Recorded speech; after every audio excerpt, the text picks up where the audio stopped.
Реал Мадрид Алматыға келеді. Қайрат чемпиондар лигасындағы қарсыластарын анықтады. Интер, Арсенал, Реал, міне 3 топ команда Қайратқа түсіп отыр. Және енді бұл матчтар қашан өтеді? Жалпы Қайратқа бұл командалар қалай түсті? Неге түсті? Енді осы ойындарға билетті қайдан аламыз? Міне бүгінгі видеоны осыған орай түсіріп отырмыз. Және Қайраттың жеңісінен кейін бірден неге видео түсірмедіңіз, Ереке неге үнсіз жатсыз деген сұрақтар қойылды. Рахмет ол көрермендерге. Неге видео түсірмедім, онда бүгін айтамын. Ендеше каналға дәл қазір тіркеліңіздер, лайк басыңыз, коммент жазыңыз. Қайрат чемпиондар лигасына шығып атой саса, біз де ютубтағы видеоларымызды жиі түсіріп, ютубты жаратын боламыз сіздердің қолдауларыңызбен. Кеттік. Бұл спорт ерсін еріппе, бұл спорт сіздермен бірге. Ерспорт YouTube арнасындағы барлық шығарылым фондағы достарымыздың көмегімен жүзеге асады. Ең әділ бонусқа ие болғыларыңыз келсе, төмендегі бекітілген комментарийге өтіңіз және әділ бонусқа ие болыңыз. Осыдан бір ай бұрын Қайрат командасы чемпиондар лигасында бастап ойнап жатқан кезде мен Реал Мадрид, Барселона күт бізді деп кәдімгі Олимпияны жеңгеннен кейін видео түсіргем. Бір ай бұрынғы видеоны көрсеңіздер табасыздар. Жындының сандыраға келеді дегендей, жынды бола сала жарайды. Сол кездегі ойым осы Реал кез екен деген. Неге? Өйткені Реал деген өзі жалпы кез келген жанкүйердің жүрегіне бір кішкентай өзінің орны бар команда. Ол Барселонаның жанкүйері болсын, Барселонаның фанатында да, фанатының жүрегінде де Реал үшін кішкентай бір орын бар. Мойындай сал оны. Қанша Барса фан болсаң да мойындай сал. Кішкене бірдеңе бар сенде. Сен Барса ойнамаса, Реалдың ойынын көресің, бетон. Өйткені бұл ұлы клуб. Дәл сол сияқты Реал фанатта жүрегінде кішкене Барселонаға орын бар. Оны мойындай сау керек. Енді біз жеребені көрдік. Жеребе өзім жүргіздім осы жеребені. Және тілеп отқан осы Реал түссе, бір Барселона екеуі де түссе екен деп. Бір Қазақстанда, әлемде тіпті каталониялықтар қазақтар сияқты Барселонаға жанкүйер боламайды. Мадридтіктер біздің қазақтар сияқты Реалға жанкүйер боламайды. Олар мадридтіктер бір-бірімен қырылмайды. Олар кәдімгі бірге Реал мен Барсаның фанаты кофе ішіп жүре береді. Ал бізде бір дастарханға егіп отырса, бітті, хайвай. Кәдімгі сен анан жеңгенде біз мынаны жеңгенбіз, сен үйткенде біз бүйткенбіз деген кәдімгі қып-қызыл әңгіме болады ана жерде. Кәдімгі туған братаның немесе бір құда балаң ойнап жатқандай сияқты. Сондықтан да біз қазақтар сияқты ешкім сол Реал мен Барсаға болеть ете алмайды. Солар енді өз ойынын көрсін, Қайратпен ойынын көрсін деп бір тілегем енді. Мен де көргім келді, бірақ сол Реалды берді ғой енді. Оған да шүкір, Реалдың өзі бірінші себетте командалар бар ғой, сол Реал дегенде соңынан Қайрат түседі ғой. Қазақстанда Реалдың фанаттары жетеді. Және енді бұл ойындар қашан болады? Бұл ойындар әлі белгісіз. 30 күні ертең міне Еуропа мен конференция лигасының өтіп жатыр, қазір ойындар өтіп жатыр. Ертең енді бүгін дей берейік, бүгін сағат жеребесі болады. Содан кейін олар түнімен отырып осы күнтізбені құрады. Неге? Өйткені бір күні бір елде екі матч ойнамау керек. Яғни бір елдің командасы бар ғой, мысалы Испания болсын, Испанияда бір күнде екі матч қатарынан болмау керек деген сияқты сондай нюанстары бар. Сөйтіп олар күнтізбе құрады. Қайраттың бірінші ойыны 16 қыркүйек күні болады. 16-17 қыркүйек өзі 2 күн Лига чемпионатының бірінші туры болады осы 2 аптадан кейін. Ал Қайрат бірінші ойынын дома ойнай ма или в гостях ойнай ма, оны біз білмейміз. Оны уақыты келгенде көреміз. Енді Қайраттың қарсыластары. Қайратта 8 қарсылас бар. Ол Реал, ол Интер, ол Брюгге, Арсенал, Олимпиакос, Спортинг, Пафос, Копенгаген. Міне 8 қарсылас бар.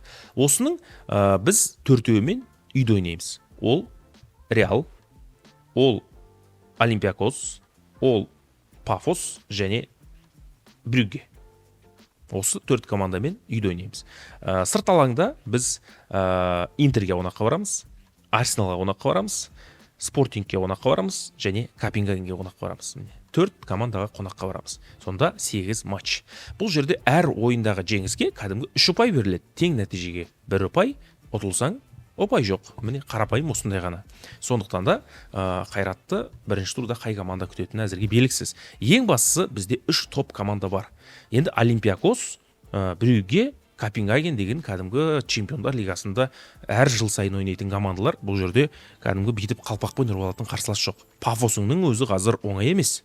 Пафосыңның өзі кеше Цервена Звездамен ойнап жатыр ма, не істеді? қалпағын қайырып жіберді үйде де сыртта да. Сондықтан да бұл команда қазір күшейіп алған. Давид Луис келген бұл командаға, Бразилия ұлттық құрамасының ойыншысы Давид Луис Пафоста ойнайды. Сондықтан да бұл да бір сүмеңдеген бір команда дей алмаймыз. Соны енді Қайрат өз алаңында ойнайтын түсінікті, бәріміз Реалды көргіміз келеді. Реалға сен қазақтар ғана емес, оған өзбектер келеді, қырғыздар, тәжіктер, Әзірбайжан, Россиядан келеді. Олар билет алады. Сен егер Реалға ойынға барың келсе, онда кезекке тұрып өзің барып билет алуың керек. Онлайнда Тикетон, билет сататын сайттарың ол күні қуат, шын айтайын, билет алу өте қиын болады. Перекупщиктар кәдімгі той жасап атқан жар осы жерде. Билетті 450, 500, 600 мыңнан сатады бір ойынға. Бір адамға сайтта 5 билет алуға рұқсат берілген. Сен 10 перекупщик болса, уже 50 орын жоқ деген сөз. 50 орын жоқ, олар таңнан бері билет алып сол жерде сатады. Сөйтіп кешкі базар арзан болады, енді арзандау болатын шығар. Бірақ Реалға арзан болмайды ау. Мен тіпті сол Реалға билет сатыла ма деп ойымдаймын. Сол сатылмай кете ме, сатылмай тұрып сатылып кете ме деп қорқам. Өйткені соның билетті жасайтындар, ұйымдастыратындардың қаншама туысқан бала шағалы группалас құда жеге жат бар. Сондықтан да ертең продажаға бір 10 билет шығып тұрса таңғалмаңыздар. Бұл ойынды енді шама келгенше шығындалмай, ақша қалтаны баспайтындай, теледидардан көргенде өте тамаша негізі. Ойбай, бүкіл мал мүлкіңді сатып, бала шағаң аузынан жырып бір матчқа бола. Ол ойынды еще ет топ ұтылсаң, жарайды, ұтылма, ол маңызды емес. Ол ең бастысы жаңағы перекупщиктар қалданып қалмау, одан кейін жаңағы құр босқа ақшаны шашпау жағдайға байланысты деген сияқты ғой. Қазспорт ойынды көрсетеді, ерсін ерік жүргізеді. Сондықтан да ол жерде уайымдайтын ештеңе жоқ. Жай матч теледидардан көргенде болады. Енді ұрынып қалмасын деп сіздерге айтып жатқаным ғой. Енді матчқа келетіндер бар. Ойынға келетіндер. Сол ойынға келетіндерге мен өтінерім. Мысалы, Реал, Атлетико, Барселона, бүкіл топ командалар, бүкіл емес, осы чемпиондар лигасын ойнайтын командалар, мынау жаңағы Брюггең да сөйтеді, Олимпиакосың да сөйтеді. Өзінің командасының формасын киіп барады. Сөйтеді, олар экранда әдемі көрінеді. Футболистерге де ол әдемі көрінеді. Ол содан мотивация алады. Сен керемет қолдау білдіресің. Ол сыртқы киімнен басталады деген сияқты ғой, негізі жанкүйерлік ету. Біз бір көкпар көретіндей барамыз. Біреу Адидас, біреу Найк, біреу көйлек, біреу спортивка. Матчтан кейін ешкім төбелесіп кетпейді. Үйтіп боевой киініп барудың қажеті жоқ негізі. Қайраттың формасын сатып алу, тура Қайраттың магазинінің жанында, стадионның жанында магазин тұр. Барда бір форма сатып алшы, бір 15-20 мың теңге тұратын жер. 10 мың теңге тұра ма, мен білмеймін. Сол бір 10 мың теңге, 15 мың теңге неге кетпей жатыр? Неге кетпей жатыр? 15 мың теңге бір жерге тамақ жей саласың. 15 мың теңге үстіңді барып майлатасың ғой, барып. Жып-жылтырып майлатып келесің 20 мың теңгеге. 20 мың теңгеге бір болмайтын бірдеңе сатып аласың. 2 күн горилла-парилла донер жейсің. Сол бір форма қисай, Қайрат ақыры чемпиондар лигасы, бірақ Қазақстандық клуб шығып жатыр. Барда киіп бар, бүкіліміз киіп бар. Жарайды, 10-15 мың теңге болмаса, бір базардан барда сары футболка сатып алшы, болды. Сол сары футболка Қайраттың символы, жетеді сол. Сары футболка сатып ал. Мадин, Өзбекстан деген футболкалар, Мадин, Қырғызстан дегендер жетіп жатыр. Солар әкеп тастаған. 500 мың теңге, 2 мың теңгеден тауып алып жатыр, барақол. Сары футбол киіп барайықшы, әдемі бол. Зато бұл командаға деген бір құрмет болып есептеледі негізі. Сол бір өтінерім сол. Сосын ертең Реал келсе, ойбай, хала Мадрид, ала Мадрид, мадридиста деп, кәдімгі бала кезіңнен тұсауыңды бір Мадридтік Роналду кессе де, тұсауыңды Зидан кессе де, аузыңа Анчелотти түкірсе де, сен Қайраттың бәлешігі болу керексің. Жүрегің Реал деп соқса да жарайды, бірақ Қайратқа келу керек. Ұят болады ертең. Жартысымыз Реалдың фанаты болып тұрсақ. История не деп жаттап алған соң, сол өлеңді айтып тұрсақ, ойбай, ұят болады. Қайрат кезінде Қайратқа жанкүйер болуымыз керек. Сол қанша жерден енді Реал үшін жылап, Реал үшін күйіп, түнімен Реал үшін матч көрсең де, қызың Реал фанат болғаннан кейін алсаң да, жігітің Реал фанат болғаннан кейін тұрмысқа шықсаң да, ол керек емес негізіне. Сол бір өтінерім сол негізі. Сап-сары болып барайық, сары балапан болып, сөйтіп матчта Қайратқа қолдау білдірейік. Енді қараңыз, қырғыздарың андай болып қолдау білдіріп жатыр. өзбектер қолдау білдірді. Айтпақшы, өзбек ағайындар, Хусановқа біз мықты қолдау білдірдік. Кәдімгі Манчестер Ситидің инстаграмын жаулап алдық. Хусановты кәдімгі қазақ қылып жібердік. Сондықтан да өзбек ағайындар, өзбек бауырлар, кеше қырғыздарды көрдіңіздер, қалай бізді қолдап, кәдімгі анау кім деген жігіт, кім деген жігіт, Серікбаев па, бір жалаңаш бір жігіт видео түсірді, қырғыз. Қайрат, анау қырғыздың комментаторы да чыртып жатыр, Қайрат, ойбай, біздің қуанышымыз бүкіл СНГ қуану керек деп. Солай қырғыз бауырымызға риза болдым мен. Сондықтан да бірігейік, қолдайық. Мынау түркі бауырлар бірігіп, ертең Реал, бәрі, Арсенал, Интерге қарсы, Олимпиакосқа қарсы ойында көрсетейік бірлігімізді. Өзбек ағайындар, қолдаңыздар, сториске салыңыздар, блогерлер жазыңыздар Қайрат туралы. Қайрат Дастан Сәтбаев туралы айтыңыздар. Сіздердің Хусановтарыңызды қолдадық. Жарайсыздар, міндетсінбейміз, бірақ сіздердің кезектеріңіз келді. Қырғыз бауырлар бастап берді. Мен көрмей қалған шығармын, жазып отқан шығарсыздар, бірақ соны арттырайық. Біз анау инстаграмда жаулаймыз. Өзі байқасаң инстаграмда Копенгаген, Будеглемтерді, УЕФАның ресми аккаунт салып жатыр ғой.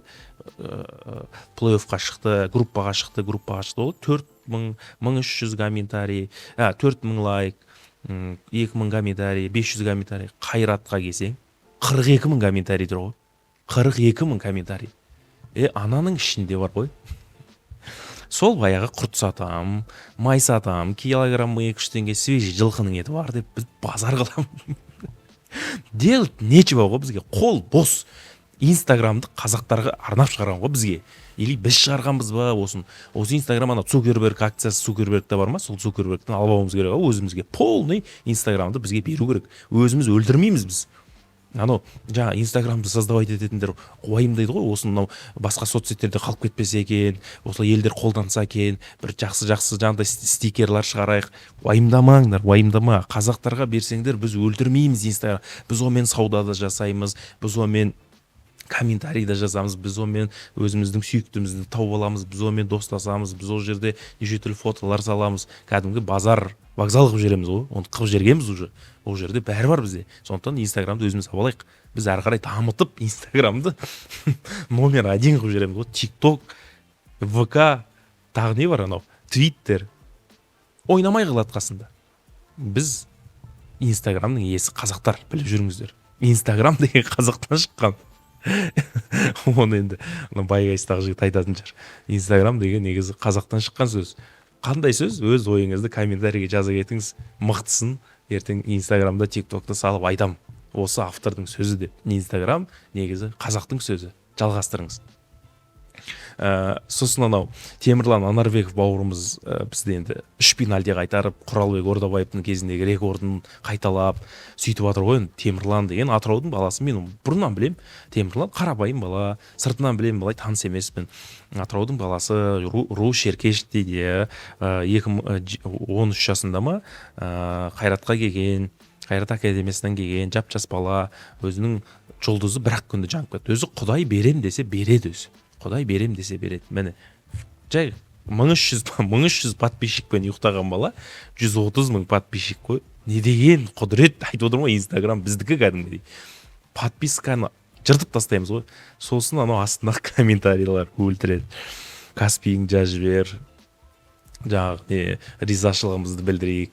Bir қыз жазып жіберді, Шымкентте отырып келіп мен алып кете бер. Біреу жазып жіберді, балаңа тегін массаж істеп берейін, салонға келді, мен ол үйленбеген ғой. Біреу жазып жіберді, 10 қасық темекі, 10 қасық насыбай салып берем үйге. Біреу жазып жіберді, ерім жоқ шықтың ба? Жаңа ғана сойылған тауық бар, 2 гриль менен деп. 2 гриль менен деген ғой. Біз өлтіреміз кәдімде комментарий деген жаудырып тастағанбыз ғой. Темірланның 2 донер тегін жекпе, донерныйға кел, любой қалаған донеріңді жекпет.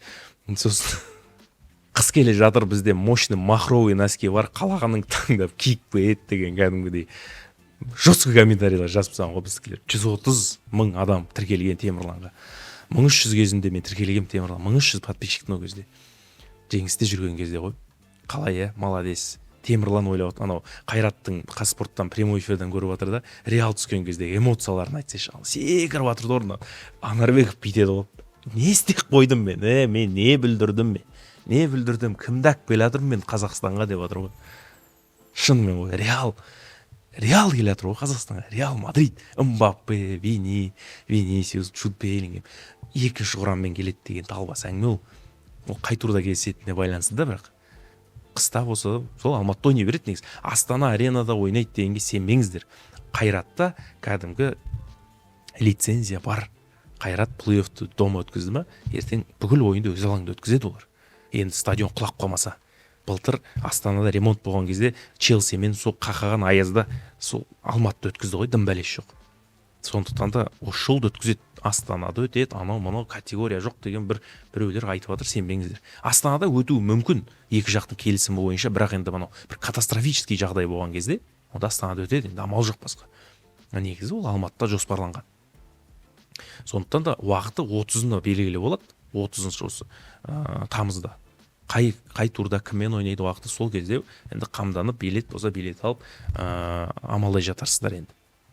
Енді бұл жерде тек қана енді мен Темірлан Анарбековті ғана айтқым келмейді. Енді Темірлан енді сөз жоқ, соңғы ойында бір Заруцкийді жоқтатпай бұрқ ете қалды ғой. Ертең ұлттық құрамада да Темірлан тұрады деп ойлаймын. Жап-жас бала 22-де болашағына зор үміт күттіреді. Сосын жаңағы комментарийлерде де жазып жатыр. Ойбай, Реалға немене қуанасыңдар, Арсеналға немене қуанасыңдар, ертең бәрі етті бұтылған сол жақсы ма сендерге, өтетін командаларға қарсы түсу керек еді ғой деген сияқты. Осы жерде мұқият тыңдаңыздар. Сен Реал, Арсенал, Интерге түспесең, сен сондай командамен ойнап, өзіңнің күшіңді бағаламасаң, сен өспейсің нека. Сен Пафос Будеглимтті жеңіп соған мәз болып отыра бересің ба? Еті оны жеңсең, сен өспейсің. Сен мықтылармен күресу арқылы өсесің. Өмірде де солай, өмірде де. Сен жарайды жеңіле бер. Қазақстан құрамасы Франциядан жеңілді 8-0. Содан кейінгі нәтижені көрдіңіздер ғой. Европаға бір-ақ қадам қалдық.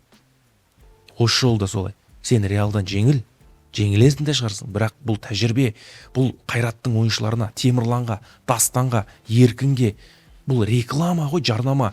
Реал мен Интермен бүкіл скауттар көреді. Әйтпесе сені байқамайды олар. Дастан Сәтбаевты байқап отыр, енді анау сумасшедший талант анау. Ондай таланттар қаншама Қайраттың академиясында. Қайратта ойнап жүргендер. Ертең Рамазан Бағдатты Борнмут әкіп кетсе не дейсің? Темірлан Анарбековты ертең Фулхэм әкіп кетсе не дейсің? Бұл кәдімгі сенің трамплин алаң, трамплин турнир, осыдан секіріп ұшасың. Өзіңе байланысты бәрі. Қайратты, Қазақстанды бүкіл әлем біледі. Анау 6000 шақырым 10 сағат ұшу деген ол талбас әңгіме. Ұшпайсың ба? Кеме тех паражайыңды алда жата бер. Кім қинайды сені? Қайратта ұшып барады ғой солай. Селтикке барды ғой ұшып. Сондықтан да ол жерде ол қашықтық деген ол таптаурын болған әңгіме. Самолет қошады, өзі қанат байлап ұшпайды ғой. Жатасың, чартерде кәдімгі 3 адам отыра ма, соған сұлатып жатасың. Тамағың бар, киноң бәрі бар ана ішінде футболистердің, солардың өмірі. Балғаны жақта европейстер. Қалай 10 сағат ұшып келгенін білмей қаласың. Каждый 2 сағат сайын тамақ беріп, су береді. Бір-бірін қаға ұстап, кино көріп жатасың. Как будто бір атқа мініп, шауып келіп, өзі ұшып келіп, такси ұстап келетіндей қиналады. Анау болельщиктер, жаңағы футболистер талбаса. Болельщик қиналсаң, алтын шаған кеме қой. Кім қинап отыр? Қайратқа міне Шотландияда Селтикке барды ғой, 20 ма 30 адам. Нормально барды, ешқандай жалоу еткен жоқ. Ойбай, осы Селтикке неменеге түстіңдер? Біз 6000 шақырымды айтқан жоқ. Команда үшін барды, қолдады, нормально. Сондықтан да бұл жерде бұл кәдімгі тәжірибе алаңы. Сен Интермен ойна, Арсеналмен, сен солай өсесің. Сен Реал Интермен ойнамай, сен өспейсің, никак өспейсің. Сол күйіңде қала бересің. Сондықтан да өйтіп айтатындарға түфмә десе, сөйтіп айтсайшы, оттама десе, сөйлеме, болмайды олай. Ол дұрыс емес ой. Сөйтіп өсесің, сөйтіп сен жоғары деңгейге көтерілесің. Осы чемпиондар лигасынан кейін мен ойлаймын, Қайраттың бірнеше клубтары, ойыншылары басқа клубтарға ауысады. Және бұл қазақ балаларына, маған уже кеш қой, мен 30 қанша мотивацияға тойып алсаң да, ешекті қанша мотивация берсең ат болмайды деген не ғой. Сен маған бізге ерте, жас балаларға бұл мотивация. Қайратқа барайық да. Қайратқа барсақ Реалмен ойнаймыз ғой. Арсеналмен ойнаймыз ғой. Дастанның ана фотоларын қараш, пацан бала кезінде видеолар жоқ әлі. Кім ойлаған сол кезде Дастан мынандай болады деп. Сондықтан да Қайраттың академиясына балаларыңызды беріңіздер. футболға беріңіздер. Темірлан Анарбеков айтады, менде 2-1 болды дейді. Жоғары оқу орны адам құсап оқу дейді ғой сол кезде үлкен кісілер. Адам құсап мамандық алып оқы немесе допқа алады. Папасына ырза болдым. Молодец кісі екен. Выбор берген баласына. Баласын тыңдаған. Тыңдаңыздар балаларыңызды. Выбор беріңіздер. Қинап оны домбыраға апарып, футбол ойнайтын баланы домбыраға апарып қоймаңыздар. Футбол ойнайтын балаға химияға апарып қоймаңыздар. Мен сияқты. Футбол ойнайтын баланы ана жақта қой бақтырып қоймаңыздар. Беріңіздер. Бала үшін ғой бәрі. Баланың жемісін көресіз. Бала нені қалайды? Беріңіз, ойнатыңыз, көріңіз. Сынса сынат, зато ол көреді. Қолынан келмей ма басқаспен? Никогда кеш емес басқаспен айналысуға. А футболмен кейде кеш болып қалуы мүмкін. Особенно Қазақстанда. Елдің бәрі Джейми Варди және Габриэл Жезус емес қой.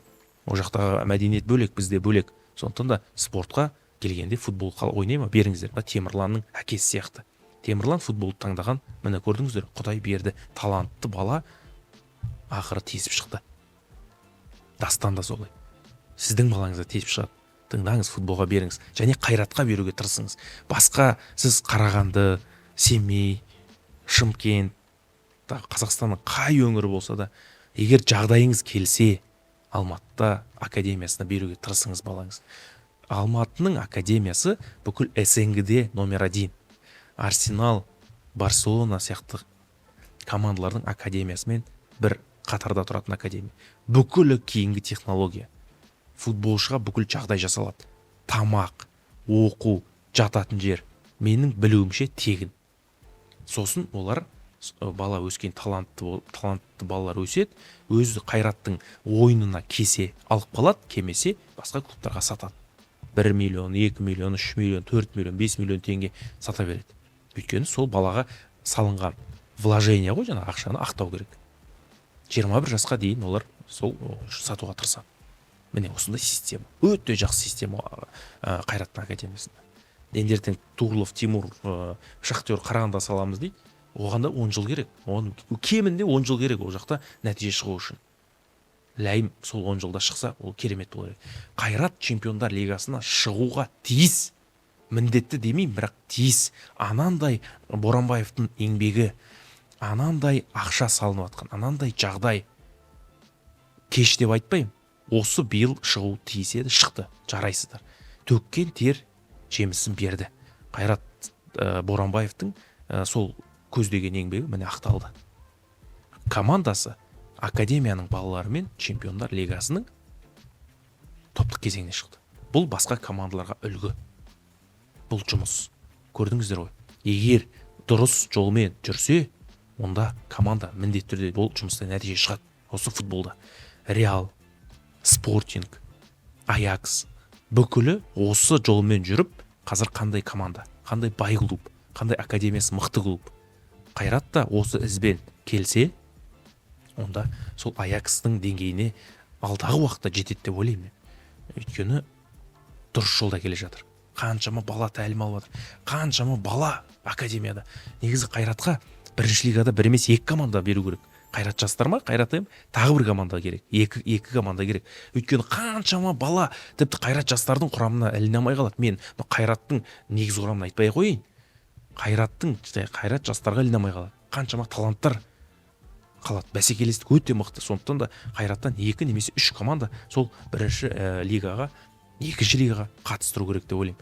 Қаншама баланың сол кезде таланттары ашылады. Менің ойымша. Сондықтан да бұл жұмыс өте тамаша, мен ырза болдым. Осында елімізде команда бар, осында академия бар. Енді алдағы ойындарды барлығымыз күтеміз. Ең бастысы Дастан Сәтбаев сол Селтикаға қатыса біраз өкініп еді. Енді міне топтық кезеңде ойнайды. Еркін Тапалов, Сәдібеков, Қасабулат бәріне. Осыдан 2 жыл бұрын мен Жоржиньо айтып жатыр да, мен любительский лигада ойнап жүріп, бір фабрикада жұмыс істегем дейді, параллель. Любительский лигада ойнағанда, мен сияқты баг лигада ойнап жүргенде, сөйтіп бір фабрикада жұмыс істеген. 2 жылдан кейін мен чемпиондар лигасының топтық кезеңінде ойнаймын дейді. Не деген бақыт бұл Жоржиньо үшін, е? Қайраттың ключевой ойыншысы. Мартинович Краснодардың 2-ші дублінде ойнаған.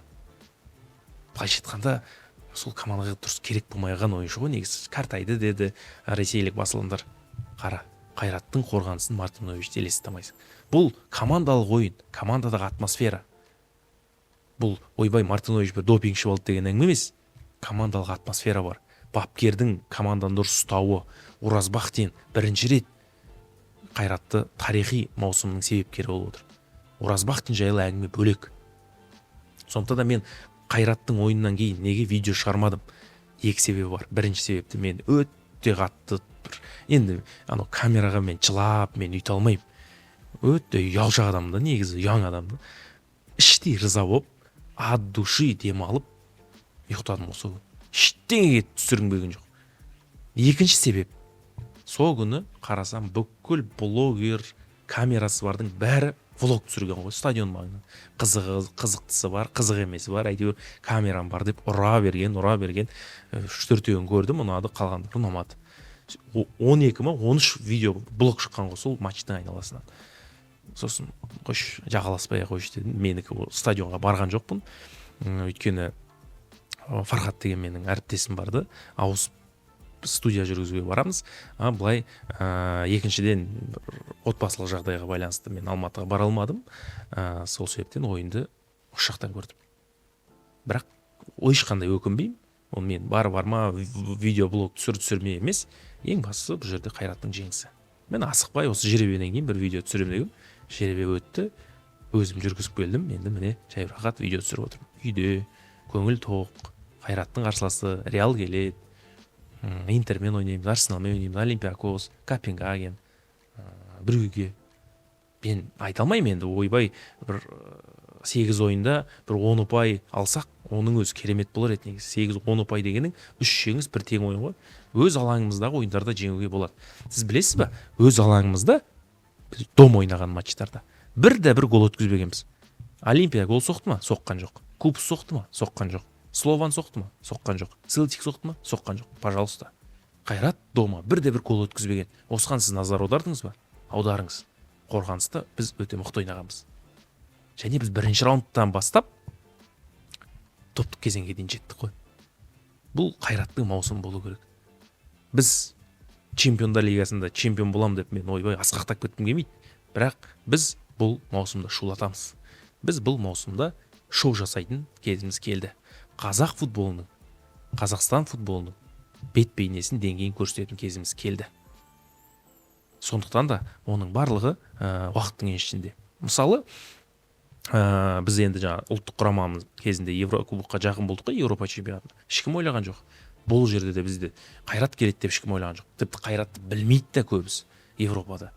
Біз алыспыз, Қайрат осыған дейін бұл плей-оффқа да шығып қалған команда білмейді. Енді танысып жатыр. Ертең келеді, Алматының табиғатын көреді, Алматының тауын, көктөбесін көреді. Туризм деген дамиды осы кезде.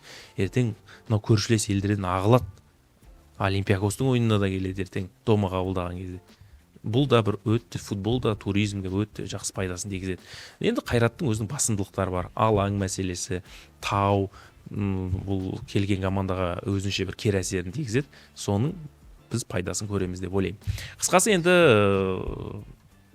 Қайраттың осы чемпиондар лигасына өткен жайлы, енді содан кейін күнтізбе шығады ғой, енді ертең Қайрат кіммен ойнайды, қашан ойнайды, соны мен Ерспорт телеграмына салам. Сол ыңғайлы маған телеграмға салам. Билетті де сол жақта ойнатам ба деп отырмын. Билет алып қалу керек. Тырысып сіздерге бір билет ойнатқым келеді. Сондықтан да Ерспорт телеграмына тіркеліңіздер. Қазірден телеграмға Ерспорт деп жазыңыз, немесе мына жақта сілтемесін қалдырам. Соған өтіңіздер, телеграмға тіркеліңіз. Ол жақтан домалақ видеоларды көп сап тұрамын. Енді амалдап бір Қайраттың енді Реал болмаса да бір матчына барайық. Пафосқа барсақ та, Брюггеге барсақ та бір ойына барып қолдау білдірейік шама келгенше. Сосын футболканы ұмытпаңыздар. Реалға болеть етеміз деп естеріңіз шығып кетпесін. Оны ұмытпаңыздар. Және Реалдың, Интердің, Арсеналдың Инстаграмын жаулап алуды ұмытпаңыздар. Біз Инстаграммен бәрін жаулап аламыз. Инстаграм біздікі.